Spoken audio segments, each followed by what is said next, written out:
बिस्मिल्लाहिर्रहमानिर्रहीम। मैं हूं नवीद सत्ती और बात करेंगे कि जनाब रात गए। आपने देखा कि इस्लामाबाद डी चौक में हम मौजूद थे, वहाँ बारिश का सिलसिला शुरू हुआ और एक डेडलॉक भी मौजूद था।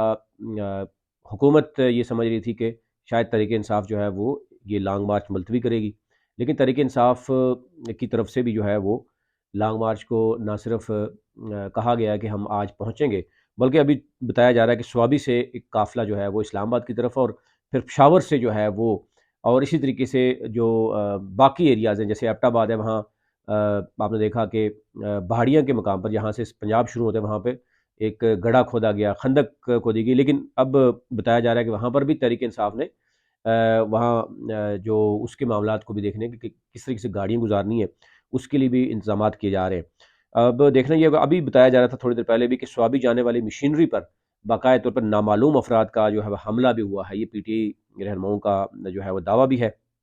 इसके साथ साथ जो पीटीआई के एहतजाज के हवाले से कराची और लाहौर में जो है मोबाइल सर्विस नेट भी बंद कर दिया गया। इस्लामाबाद रावलपिंडी में पहले ही बंद कर दिया गया।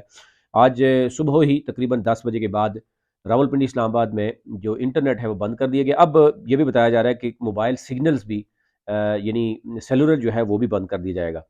अब देखना होगा कि ये कब तक है, लेकिन इस वक्त सूरत हाल ये है कि पूरा मुल्क बंद है। यानी आप अंदाज़ा करें कि रावलपिंडी इस्लामाबाद में पहले कभी ऐसा नहीं हुआ कि इस कदर जो है वो हुकूमत के अंदर खौफ और डर हो कि तमाम जो कॉलेजेस, यूनिवर्सिटीज़ और इवन फॉरेनर्स को भी जो है वो होटल, गेस्ट हाउसेस से निकालने की कोशिश की गई।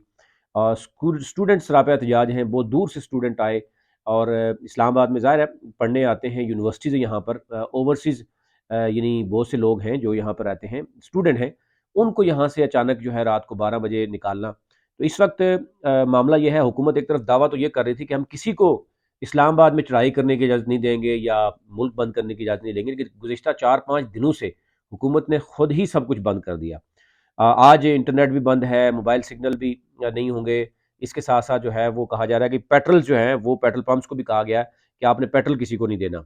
और रास्ते अब मुकम्मल तौर पर रावलपिंडी, इस्लामाबाद के बंद कर दिए गए हैं। यानी जो छोटी गलियाँ हैं, वो भी बंद की जा रही हैं। और ज़ाहिर है एक खौफ तो है कि यहाँ से लोग जो है वो बाहर ना निकल सकें।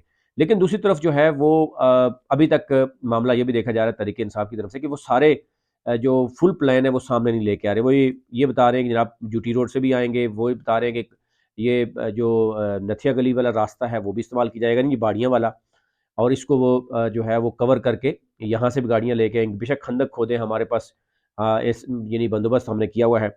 और अभी जो स्वाबी से और पेशावर से जो काफ़िले चले हैं और इसी तरह अली मीर गंडापुर के जो भाई हैं, वो डीआई खान से होते हुए वो कहा जा रहा है कि जीटी रोड से जो है वो इंटर होंगे। तो यूँ तहरीक इंसाफ ने अब की बार जो है वो फुल जो है वो पत्ते शो तो नहीं किए, लेकिन देखना होगा कि क्या उनकी जो हिकमत अमली है, जो खुफिया रखी गई है, वो जो है वो कहीं यानी पॉजिटिव उनके लिए साबित होती है, या और दूसरी तरफ हुकूमत ये समझती है कि हम किसी भी सूरत जो है वो इस्लामाबाद में एंट्री नहीं देंगे। 40,000 नफरी इस्लामाबाद में मौजूद है और तमाम जो सेक्टर्स हैं वो बंद हैं, तमाम रास्ते बंद कर दिए गए हैं। इवन ऐसे रास्ते भी जो पहले कभी बंद नहीं हुए, मारगला रोड, वहाँ पर भी जो है वो गड्ढे खोद दिए गए। अच्छा, ये भी एक सूरत नज़र आ रही है कि कंटेनर्स जो हैं वो भरे होते हैं, वो रखे जाते हैं, लेकिन वो समझते हैं कि मशीनरी आ जाती है, उसकी वजह से जो है वो कंटेनर साइड पे कर दिए जाते हैं। इसलिए गड्ढे खोद कर, एक खंदकें खोद कर जो है वो ये काम ये थे। लास्ट टाइम भी आपने देखा होगा कि पेशावर मोटरवे से आते हुए भी ये रास्ता काम किया गया। अब सबसे पहले कहा जा रहा है कि जेहलम जो है, सॉरी अटक जो है, अटक की जो पुलिस है और अटक में जो एजेंसी इदारे हैं वो सबसे पहले हरकत में हैं और वो कोशिश करेंगे कि वो वहाँ पे ही रोकें। यानी जो बड़ा काफ़िला जो पेशावर से आएगा या स्वाबी से आगे आएँगे, वहाँ पर उनको रोकने की कोशिश की जाएगी।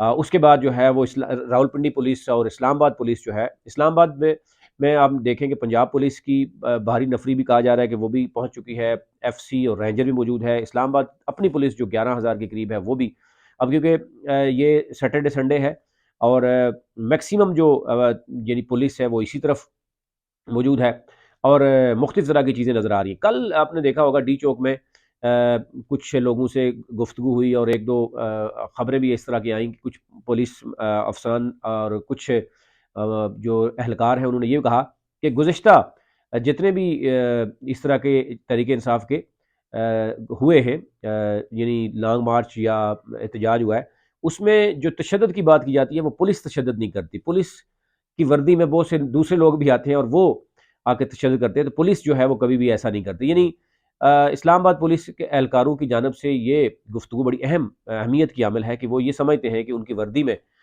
जो लोग आते हैं वो आके जो है वो तशद्दुद करते हैं और इस्लामाबाद पुलिस को भी बदनाम कर रहे हैं। बाज़ाहिर एक पुलिस इस्लामाबाद पुलिस के एहलकारों की गुफ्तगू इस चीज़ की निशानदेही कर रही थी।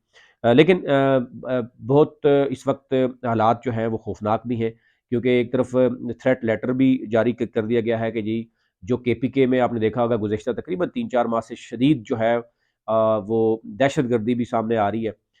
गुज़श्ता 2 दिनों में ही आपने देखा होगा तकरीबन 150 प्लस जो है वो लोग शहीद हुए, और उसके बाद की जो सूरत-ए-हाल है वो भी आपके सामने है।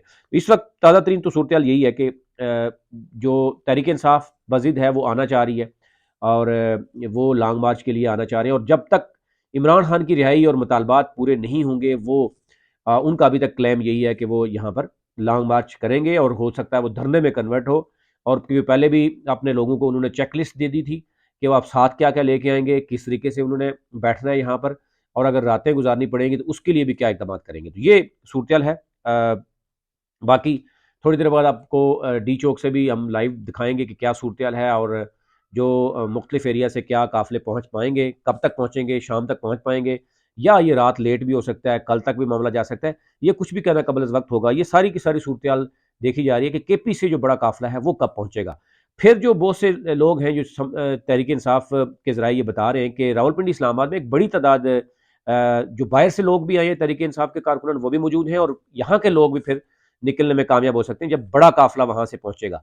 ये सारी सूरत-ए-हाल मज़ीद जो अपडेट होंगी वो आप तक रखेंगे। अभी तक के लिए इतना ही।